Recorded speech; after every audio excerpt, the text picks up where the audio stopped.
Hey everyone, welcome to week 37. This is day 5, Friday. This is our last day of our simpler week. We have been trying to paint simpler, throughout this week. We started out with 9 pre-mixed colors and we're finishing off today with only 5 pre-mixed colors. And I think the painting that we're going to do today, hopefully, is going to be like a really cool example of how to construct a painting with very, very few variables. So hopefully that kind of works today because it's been super hard. So we'll see how we do. Remember, next week, new theme, we're going to be here. So hopefully you guys will be here with us. Bye.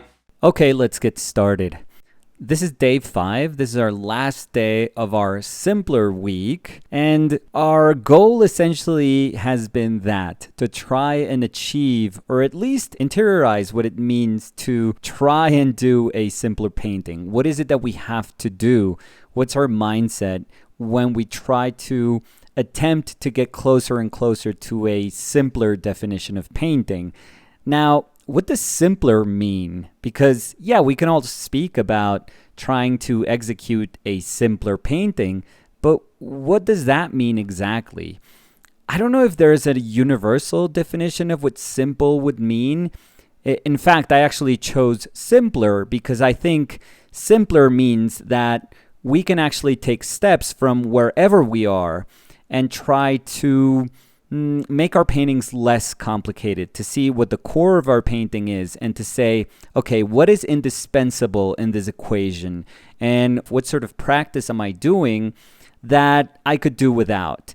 And we could actually start kind of skimming those and putting those aside and see how our painting is affected.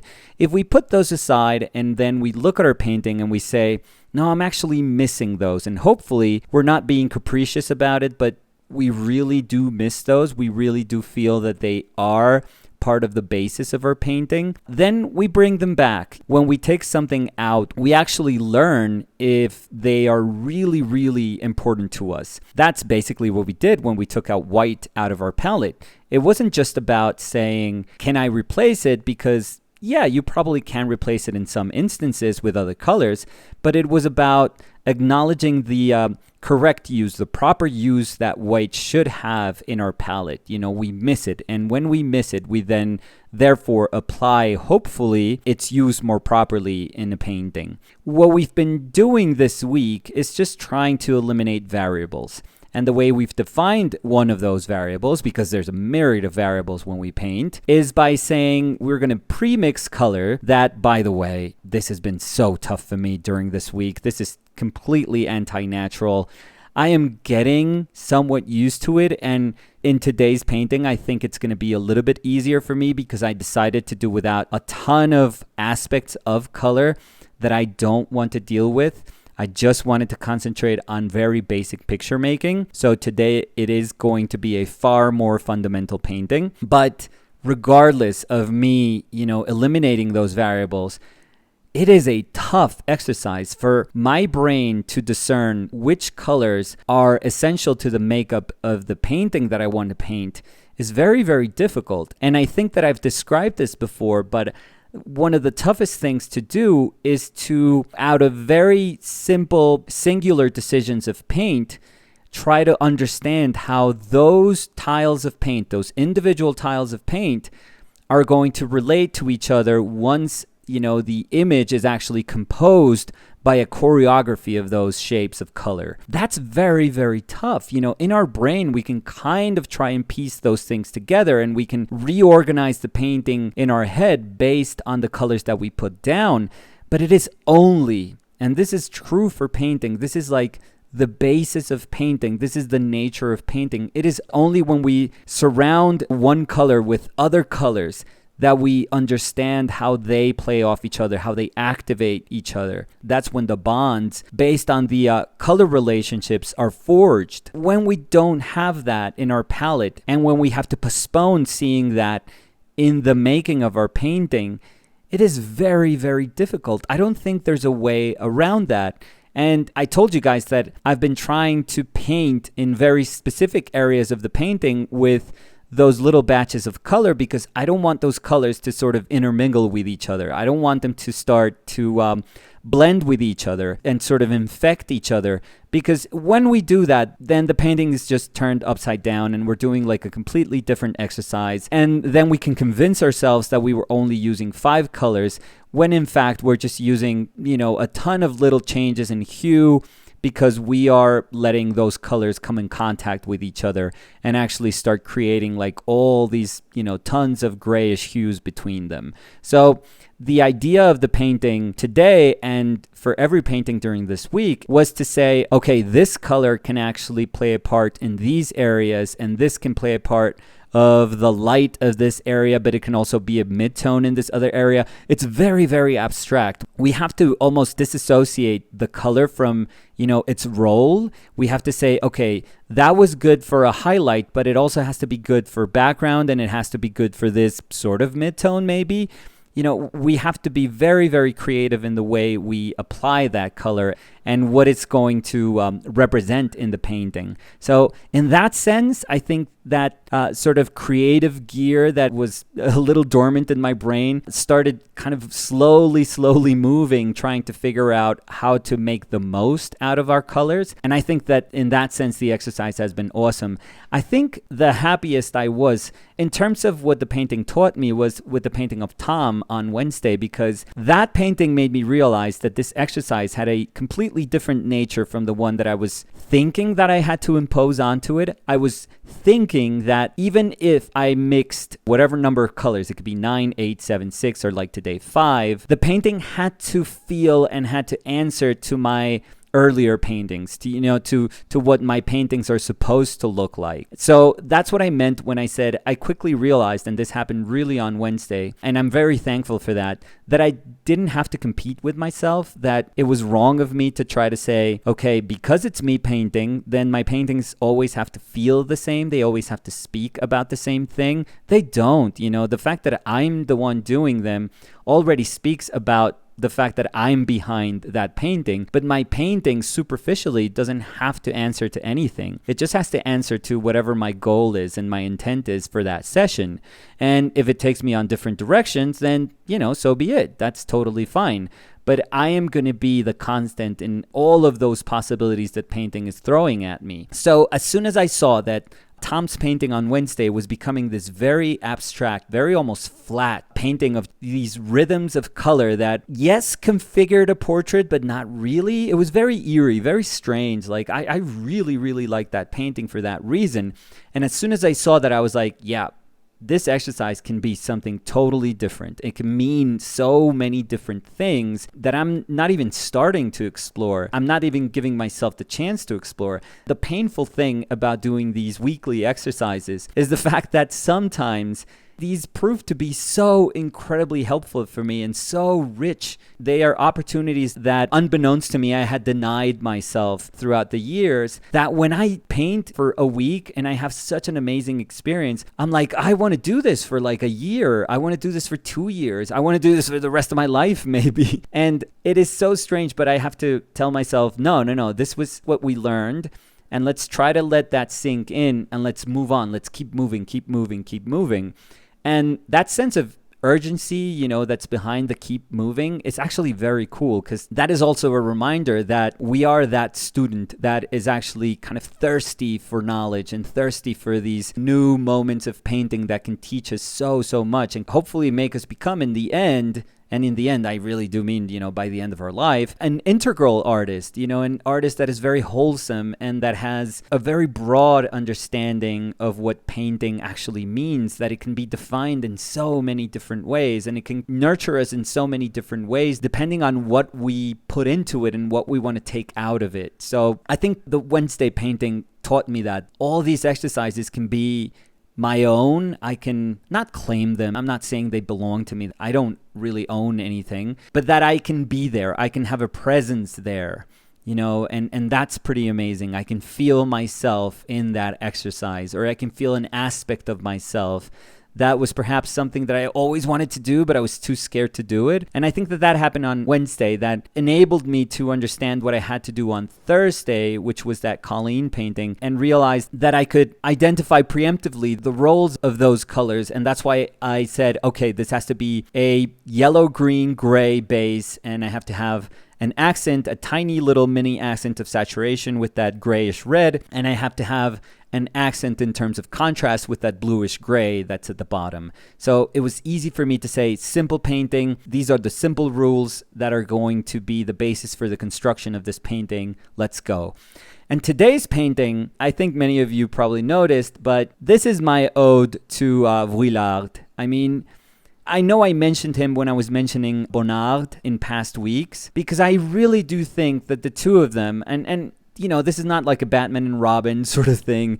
It's just that the two of them, I think, lived at a time and had such a specific sensibility. And obviously there was a bond between them. There was a friendship between them that was actually even bigger than being Nabi painters. We spoke about how they, before the 1900s, they belonged to this movement, this tiny little movement of a couple of painters, Maurice Denis, Serroussier, Bonnard, Vuillard. They were all Nabi painters. And after the 1900s, they kind of parted their ways. Vuillard and Bonnard kept close together, each of them doing their own thing. They were obviously influenced by each other, but Vuillard had also a sensibility that had to do with design, and he was a set maker.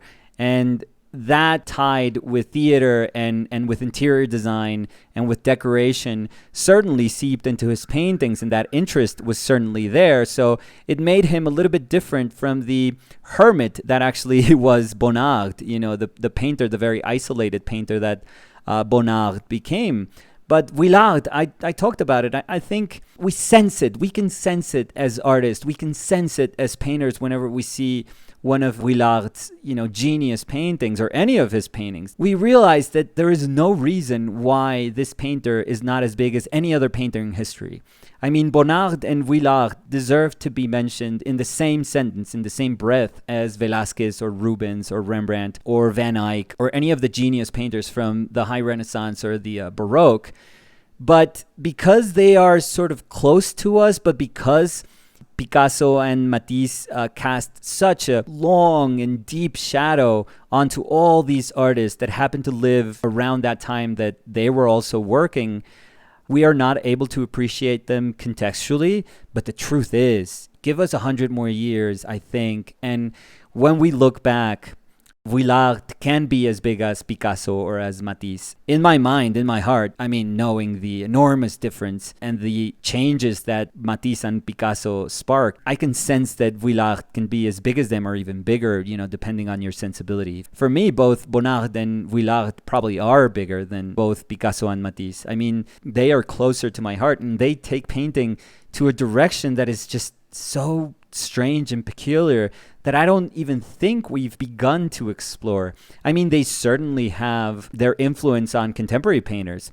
Andrew Cranston, for example, which I think Danny was the one that introduced Cranston's work to me. I have to give it to her. She has an amazing eye. I always kid with her, and I always tell her that I found Andrew Cranston's work, but no, it was her. Andrew Cranston is just basically Vuillard and Bonnard. I mean, it's 100%. It's that mixed with literature. But his enormous influence is there, and it's very palpable. It's very obvious. His work, Cranston's work, is just fantastic. It's magical. It's absolutely magical. It's gorgeous painting. It's almost painting that is, yes, you know, obviously aware of Bonnard and Vuillard, but there's an unawareness of painting also. There's an almost blindness to what painting should be. He paints on these old book covers, and he only paints with resin, with varnish. So it's a mess of a painting that I'm sure he uses varnish just so the painting can adhere to the book cover, but also gives him this possibility to just make these really weird glazing and transparency that's absolutely wonderful. But yeah, but Cranston's work, as awesome as it is, it's just Bonnard and Vuillard. I mean, it's all there. Everything that they did is in his paintings. And if we want to take it a little bit, you know, in a different direction, Doran Lambert's paintings. Doran is probably one of the most fascinating, important young painters nowadays. And when you look at his paintings, particularly when he's doing, pattern and color, I mean, it's all there. It's all Bonnard and Vuillard again. It's all Vuillard. I think that their influence on us, their relevance to painting, their absolute importance to the development of painting, we have just started to understand how insanely huge they are. So I'm hopeful that people like them, artists like them can be discovered, quote unquote, 150 years later and can spur, the imagination of new painters that will hopefully keep on painting, in a century's time. So I don't think painting will ever die in that sense. I think, again, painting is a way to understand ourselves, to understand nature, to understand the place that we occupy. We can do that through painting. So hopefully this idea of through painting can be maintained for another century. I hope so. So this is my painting of Fer, and this is how she is doing virtual classes now during the pandemic, during quarantine. And it is so bizarre. And I thought that the way I could be faithful to that, to the fact that she's occupying a space which both feels foreign and familiar. I mean, it's an absolutely makeshift place where she just plugs into her iPad and then just takes these classes in a Zoom call. So that has become our normal, but there's nothing really normal about that. So what I've noticed is how that ritual that is taking place has almost cemented itself into our everyday life.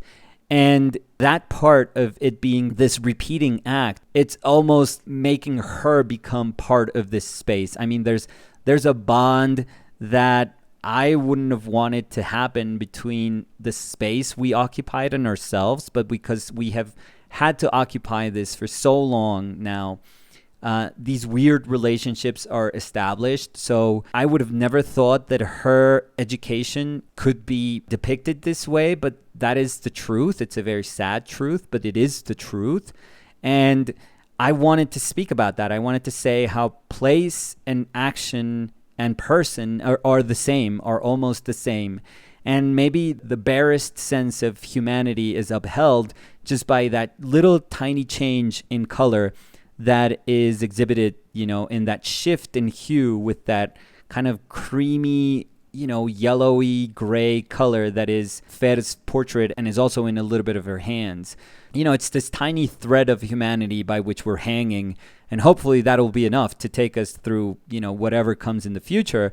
But I realized that even though this exercise means, 5 choices of color, this painting is probably about 5 choices in value. I was trying to be very sensitive and say, well, there are different changes in hue within those values. I mean, one is more of a gray purple and the other one a little bit warmer. The lightest value is very cool, very blue. So there is a very subtle range in hue within those values. It's basically a grisaille painting, but essentially I wanted that. I really, really wanted that. I didn't think that the exercise was actually making me go for, saturation or chroma or just different hues. The gamut that I would choose for a painting was entirely based on my intent. So I realized I had that power. I was able to make that decision. And for today, I was like, yeah, I'm reminded of Vuillard. I mean, this is Vuillard sans the pattern and, all these visual information that is many times kind of inundates his paintings. This is a simple painting, and Vuillard has plenty of those too, very, very simple paintings. So I'm very happy that I let myself do this. And this opens a door for something that hopefully I can explore further in the future, which is that I am getting far more comfortable with doing these simpler paintings. So I am becoming accepting of what simpler means. I'm trying to understand that definition within my own painting. I'm actually loving it because, if anyone thinks it's easier, I would argue that it can be just as hard as taking 2 months to do a painting. And hopefully people will trust me because I have taken months doing paintings. So I know how that feels. I know exactly how that feels. This is completely different, but it doesn't feel like my body or my brain is stressing less. Believe me, it is very, very hard too. So I'm actually glad that I'm right there trying to, because this is a struggle, to find a way where I can identify myself through that simpler painting. And I think that that's incredible. I mean, next week we're going to do something totally different, and it's going to kind of throw us in such a different direction that it's going to make me paint in a completely different way from what I've been painting this week. But it doesn't matter. The teachings of this week, the things that I've learned, are still going to be inside me. So I'm hoping that eventually all those things kind of configure something like this voice, or strengthen the bond that I have with painting, which is, you know, something that I think that has happened throughout this year.